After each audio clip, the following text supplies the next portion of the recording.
Hello everyone, today we're going to be talking about what fluency is, specifically what is language fluency. Before we get to that, let's talk about something different. Let's talk about SURF. It is the Common European Reference Framework for Languages. So what it is, it pretty much splits up language learning into 6 groups, those being A1, A2, B1, B2, C1, and C2. It is pretty much beginner, intermediate, and advanced.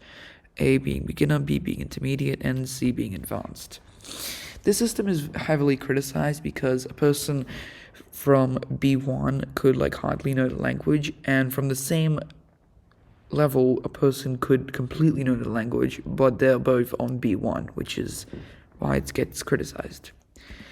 So A1 essentially means you know how to say hello in this language, and you might be starting to learn it, but essentially if you know how to say hello in French, then you're pretty much done. Well, you're A1.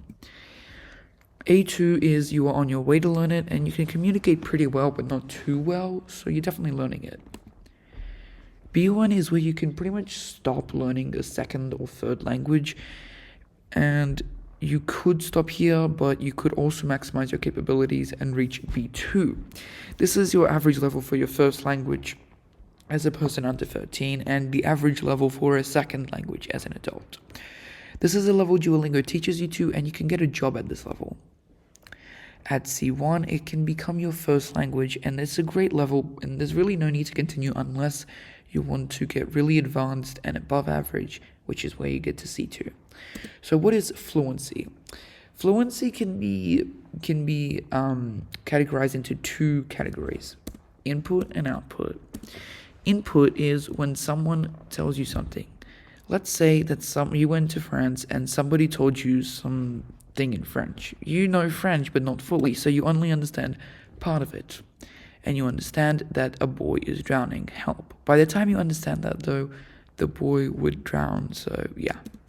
Output is different. Let's say you go to a French restaurant and you want to get some juice and some lamb chops, but you don't know fully the full language, and you only say certain parts of it, which comes out as that. Waiter, being confused, comes back with a live lamp on a plate. So fluency is being able to correctly output information. And another thing, let's say you visit Turkey, knowing Turkish.